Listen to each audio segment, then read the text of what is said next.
11 তারিখ ঘোষণা এলো মঙ্গল শোভাযাত্রার নাম পাল্টে বর্ষবরণ আনন্দ শোভাযাত্রা করা হয়েছে। এরপর থেকেই এ নিয়ে হইচই চলছে সোশ্যাল মিডিয়ায়। কেউ স্বাগত জানাচ্ছেন, আবার কেউ জানাচ্ছেন নিন্দা। অনেকেই কৌতুক করে লিখছেন মঙ্গলবারের নাম আনন্দবার ঘোষণা করা হোক। আসলেই তো মঙ্গলবারের নাম আনন্দ কিংবা বেদনাবার নয় কেন? কিভাবে এলো সাপ্তাহিক বারগুলোর নাম? আগে কি অন্য কোনো নাম ছিল? সপ্তাহের 7 দিনের ধারণার মূল প্রথিত রয়েছে বেশ প্রাচীন সভ্যতায়, বিশেষ করে ব্যাবিলনীয় সভ্যতায়। তারা আকাশ পর্যবেক্ষণে অত্যন্ত পারদর্শী ছিল এবং তৎকালীন সময়ে খালি চোখে দেখা যাওয়া 7টি জ্যোতিষ্কের গতিবিধি লক্ষ্য করেছিল। এই 7টি জ্যোতিষ্ককে তারা দেবতা জ্ঞানে পূজা করত এবং মনে করত এই জ্যোতিষ্কগুলো পৃথিবীর উপর প্রভাব ফেলে। সেখান থেকেই প্রতিটি দিনের নিয়ন্ত্রক হিসেবে একটি করে জ্যোতিষ্কের নাম অনুসারে দিনের নামকরণের ধারণা জন্মায়। এই ধারণা পরবর্তীতে গ্রিক ও রোমান সভ্যতার মাধ্যমে ইউরোপ ও অন্যান্য অঞ্চলে ছড়িয়ে পড়ে। ভারতীয় উপমহাদেশেও এই ধারণাটি প্রবেশ করে এবং স্থানীয় জ্যোতিষশাস্ত্র ও সংস্কৃতির সাথে মিশে যায়।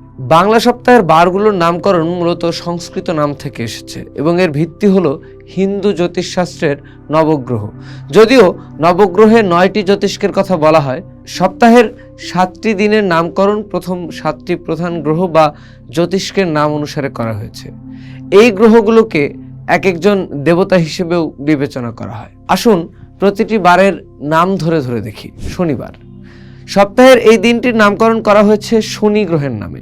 শনি গৃহদেবতাকে হিন্দু জ্যোতিষে কর্মফলদাতা এবং কিছুটা রুক্ষ স্বভাবের মনে করা হয়। শনি গ্রহ ইংরেজিতে স্যাটার্ন নামে পরিচিত। নামটি এসেছে সংস্কৃত থেকে, যার অর্থ ধীরে চলো, কারণ শনি গ্রহ আকাশে খুব ধীরে পরিভ্রমণ করে। রবিবার। এই দিনের অধিপতি হলেন রবি বা সূর্য। সূর্য সকল শক্তির উৎস এবং প্রধান দেবতা হিসেবে পূজিত হন। সংস্কৃতে রবি মানে সূর্য, তাই সূর্যের নামানুসারে এই দিনের নাম রবিবার। অনেক সংস্কৃতিতে এই দিনটিকেই সপ্তাহের প্রথম দিন হিসেবে গণ্য করা হয়। সোমবার। দেবতার নামে এই দিনের নামকরণ। সোমদেব মূলত চন্দ্রদেব। সংস্কৃতে সোম অর্থ চন্দ্র। চন্দ্রের স্নিগ্ধতা ও শান্ত প্রকৃতির প্রভাব এই দিনের সাথে যুক্ত করা হয়। মঙ্গলবার। মঙ্গল গ্রহের নামে এই দিনের নাম। মঙ্গল গ্রহকে হিন্দু জ্যোতিষে যুদ্ধের দেবতা, শক্তি ও সাহসের প্রতীক মনে করা হয়। ইংরেজিতে এটি মার্স নামে পরিচিত। মঙ্গল শব্দটি শুভ বা কল্যাণকর অর্থে ব্যবহৃত হয়, যদিও গ্রহ হিসেবে এর প্রভাব মিশ্র বলে মনে করা হয়।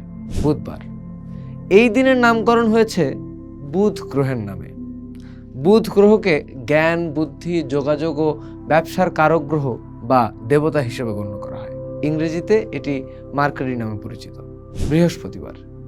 এই দিনের অধিপতি হলেন দেবগুরু বৃহস্পতি। বৃহস্পতি গ্রহকে জ্ঞান, প্রজ্ঞা, সৌভাগ্য ও ধর্মের কারক বলে মনে করা হয়। তিনি দেবতাদের গুরু। ইংরেজিতে এই গ্রহ জুপিটার নামে পরিচিত।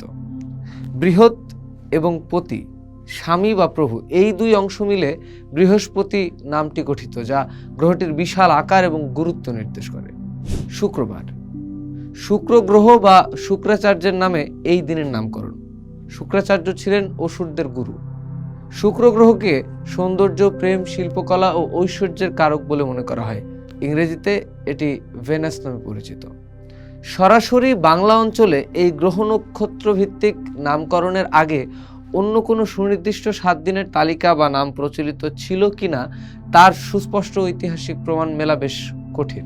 বিভিন্ন প্রাচীন সভ্যতায় সময় গণনার নানা পদ্ধতি ছিল, যেমন চন্দ্রমাস ভিত্তিক গণনা, ঋতুভিত্তিক গণনা ইত্যাদি। কোথাও কোথাও বাজারের দিন বা বিশেষ সামাজিক ঘটনার উপর ভিত্তি করে দিনের হিসাব রাখা হতো। তবে ভারতীয় উপমহাদেশে বৈদিক যুগ থেকেই জ্যোতির্বিজ্ঞানের চর্চা ছিল এবং গ্রহ নক্ষত্রের প্রভাব নিয়ে বিশ্বাস প্রচলিত ছিল। ব্যাবিলনীয়, গ্রিক ও রোমান প্রভাবের সংযোগে এবং হিন্দু জ্যোতিষশাস্ত্রের বিকাশের ফলে গ্রহভিত্তিক এই 7 দিনের চক্র ও তাদের নামকরণ পদ্ধতি ধীরে ধীরে সুপ্রতিষ্ঠিত এবং সার্বজনীনভাবে গৃহীত হয়। তাই বলা যায় এই নামগুলোই দীর্ঘকাল ধরে বাংলা ভাষাভাষী অঞ্চলে প্রচলিত এবং এটি সপ্তাহের দিনগুলোর স্বীকৃত নাম। পোস্ট দেখুন, ভাবুন, করুন। থাকুন পোস্টের সাথেই।